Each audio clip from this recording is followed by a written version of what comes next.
Welcome to the Explainer. So, in Morocco, the government's getting ready for the world's biggest sporting stage. But while they're doing that, on the streets, a whole new generation is rising up. And they're asking one simple question. A question that really changes everything. And that simple, powerful question, it became the rallying cry for some of the biggest anti-government protests Morocco has seen in years. I mean, it just cuts right to the heart of this conflict, right? This clash between national ambition and the everyday struggles of its people. Okay, so first things first, let's take a look at what actually went down on the ground. And look, this wasn't just one isolated protest. Not at all. The fact that this was coordinated across at least 11 cities, all at the same time, well, that shows a level of organization that really seemed to catch the authorities off guard. It's a huge signal of a much, much deeper frustration bubbling up across the country. Yeah, the scene in big cities like Casablanca and the capital, Rabat, was incredibly tense. You had reporters on the ground, human rights groups, all describing this heavy security presence. Riot police were clashing with demonstrators, and this led to dozens of arrests, reports of physical assaults. It was a clear signal that a crackdown was happening. So what was fueling all this anger? Where did this all come from? Well, it really boils down to this conflict of priorities.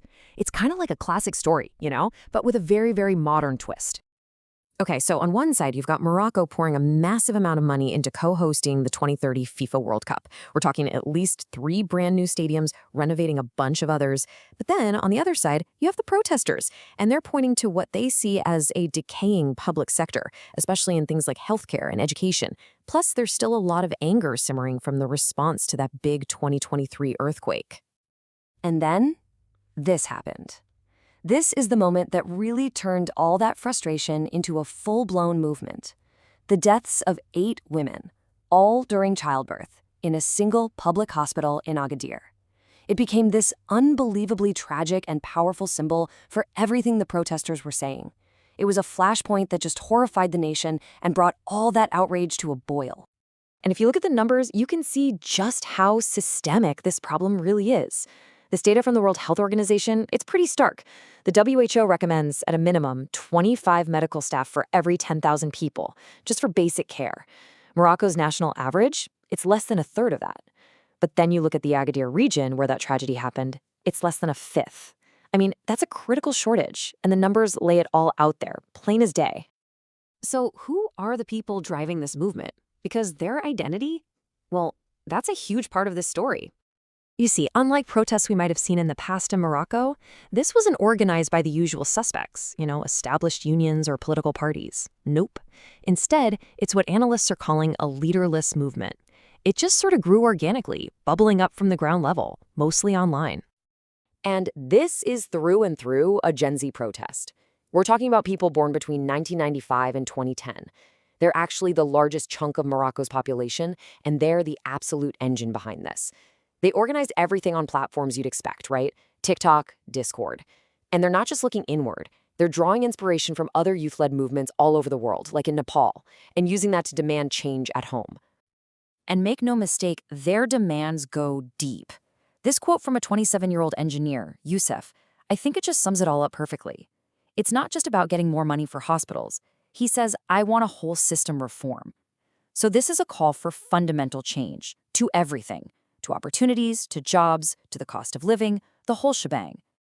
All right, so how has the government been responding to all this, to this nationwide movement? Well, the official response has really been a mix of defense and, well, deflection. The government's strategy seems to have 2 parts. First, they flat out deny the core accusation, that they're prioritizing the World Cup. And then second, they try to reframe the problems in the health sector. They say it's not a current failure, but an inherited problem that they're already on top of, pointing to major accomplishments. Now, in direct response to that awful tragedy in the Agadir hospital, the one that sparked so much of this anger, the health minister did take some action. The hospital director was fired, and so were other regional health officials. But for the protesters, this is like putting a Band-Aid on a broken bone. It addresses a symptom, sure, but not the systemic disease they feel they're fighting against. Okay, so let's zoom out. Why does all this matter? What's the really big picture here? Because this is about so much more than just stadiums versus hospitals.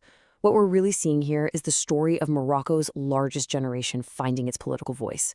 They're taking all this frustration about a lack of opportunity, about a system that feels rigged against them, and they're channeling it.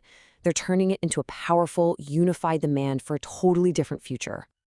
And so, all of this leaves us with one final critical question. As Morocco is getting ready, polishing its image for the global spotlight of the World Cup, it's facing this immense pressure from the inside. The whole world is going to be watching for sure, but the most important audience, that audience is right at home. The big question is, will the government listen?